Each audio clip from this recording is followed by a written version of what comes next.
At some point you realize it is not the big mistakes killing you. It is the tiny defaults you never chose. Your money is on autopilot, and you are not the pilot. Open your bank app and look at the last 10 transactions. One of them is a pattern pretending to be normal. That pattern is the reason your paycheck feels smaller every month. In the next 90 days, you are not chasing motivation or a perfect spreadsheet. You are building a system that forces progress on your worst weeks, and it starts with one uncomfortable truth today. So in this video, I'm giving you a full 3-month reset, broken into 12 weeks, with one clear mission per week. No overwhelm, no random hacks, a repeatable playbook. And there's one hidden move in this plan that changes everything, because it flips your finances from fragile to resilient. Most people never do it, and that's why they keep starting over. If you follow along, you'll finish with a clean spending map, lower monthly burn, an emergency buffer, a debt attack route, and an investing pipeline that keeps running even on your messy weeks. And you'll also know exactly what to do the next time life hits you fast, because you will have built a system that makes panic optional. My name is Dave, and if you want practical money plans like this, hit like, subscribe, and turn on notifications. And comment this: what is the one expense that keeps surprising you every month, and what do you think is triggering it? Week 1 is your reality check week. You are not bad with money until the numbers prove it. Most stress is just uncertainty with interest. So we replace guessing with data. Pull the last 3 months of every statement you touch. Checking, credit cards, buy now, pay later, subscriptions, cash apps, and any loan payment history. Put them all open at once. Now categorize every single expense into 3 buckets: fixed needs, flexible needs, and wants. Fixed needs are rent, utilities, insurance, minimum debt payments. Flexible needs are groceries, gas, basics. Wants are everything else. You are not doing this to feel guilty. You're doing it to discover patterns. A plan that ignores patterns becomes a promise you break. At the end of week 1, calculate your average monthly spending per bucket. Then subtract that total from your take-home income. That leftover number is your real monthly fuel. Week 2 is cutting the fat, but with a rule. You only cut what you can cut quickly, without breaking your life. The goal is momentum, not perfection. Sort your expenses from largest to smallest. Most people try to cut coffee first. That is backwards. You start with the biggest line items you can realistically shrink. Let's use an example. Imagine you spend about $4,900 per month total. Rent is $1,800. Car and insurance is $700. Groceries is $600. Eating out is $400. Then you have quiet leaks. Subscriptions at $90, ride shares at $200, online shopping at $300, and random convenience spending that somehow becomes $200 more. Your mission is to reduce your total monthly spend by 10 to 30% over the next 90 days. In this example, that means saving between $490 and $1,470 monthly. Rent is hard to change fast, so you look at the next biggest controllable lines. Car insurance can often drop when you shop rates. Even a savings of $75 to $150 monthly matters. Ride shares are usually a habit, not a need. When you find the habit, you find the lever. If ride shares happen on weekends, you plan routes, split rides, or set a weekly cap. Online shopping is often boredom plus one click. Cancel saved cards. Turn off one-tap checkout. Unsubscribe from promo emails. Friction is not punishment, it's protection. Subscriptions are the easiest win. Cancel anything you used once just to try. Keep only what you would pay for again today at full price with no discount. By the end of week 2, you should see a number, your new lower monthly burn. That number becomes your advantage because every dollar you don't spend becomes a worker you can hire. Week 3 is automation week, and it is where adults separate from dabblers. Your willpower is not a strategy. Systems beat moods.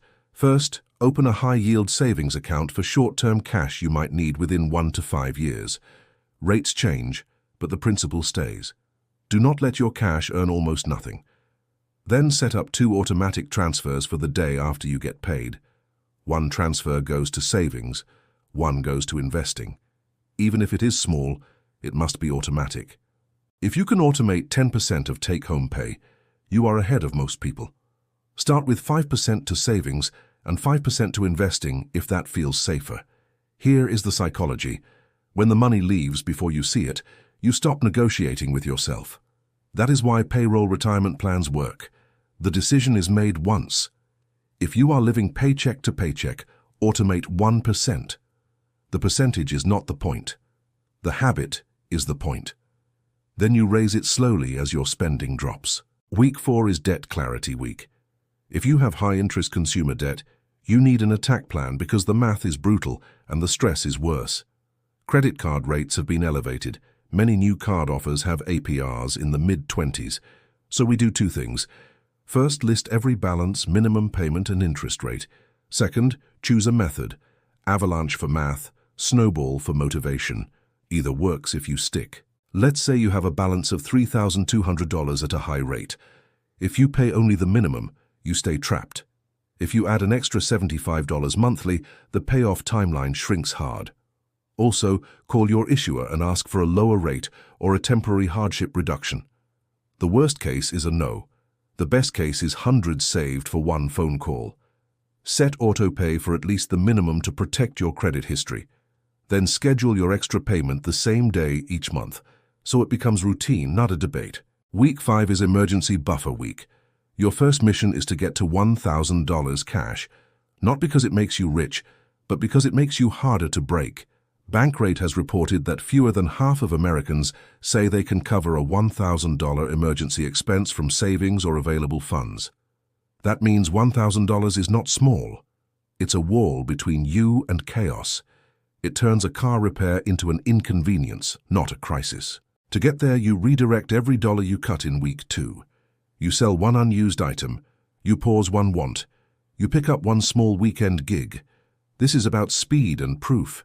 If you already have more than 1,000 saved, your mission becomes 3 to 6 months of essentials. But you still follow the same system. Automate, protect, and refill after any hit.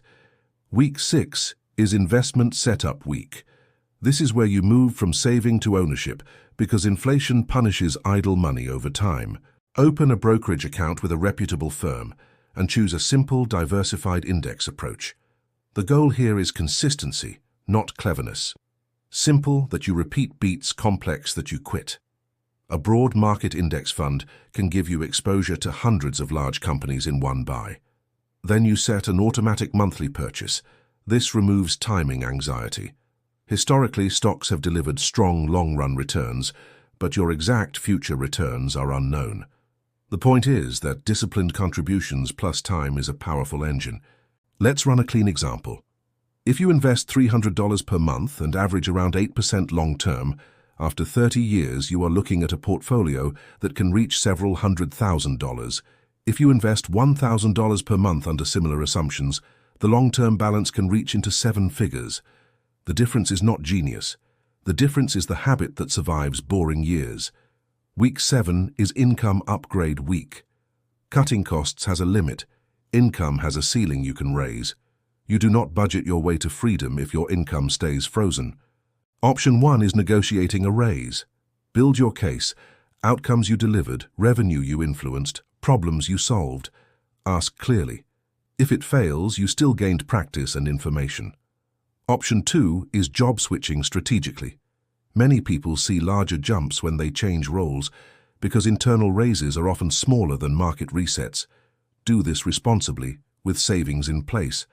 Option 3 is a side income lane. Pick something you can start fast. Weekend delivery, tutoring, freelancing, flipping items, simple service work. The goal is not forever. It's fuel for the reset. Option 4 is learning a high-income skill. Sales, coding, design, editing, analytics. Choose one and commit to a 90-day learning sprint. Skill compounds like money does. By the end of week 7, you must choose one income lever and schedule it. If it is not scheduled, it is not real. Week 8 is goal week. You write down one savings goal for the next 12 months, and you attach a monthly number to it. Example, you want $9,000 in emergency savings and you have $2,000. You need $7,000 more over 12 months, which is about $583 per month. If that number is too high, you adjust the timeline or adjust the goal, but you do not abandon it. A goal you can't fund becomes a fantasy. Write it down. Put it on your phone lock screen. Tell one person you trust. The point is to move it from someday into scheduled.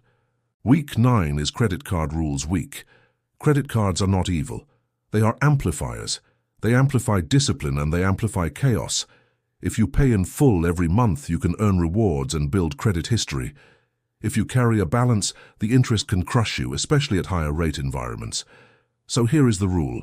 If you are currently carrying a balance, stop using the card for new purchases until the balance is gone.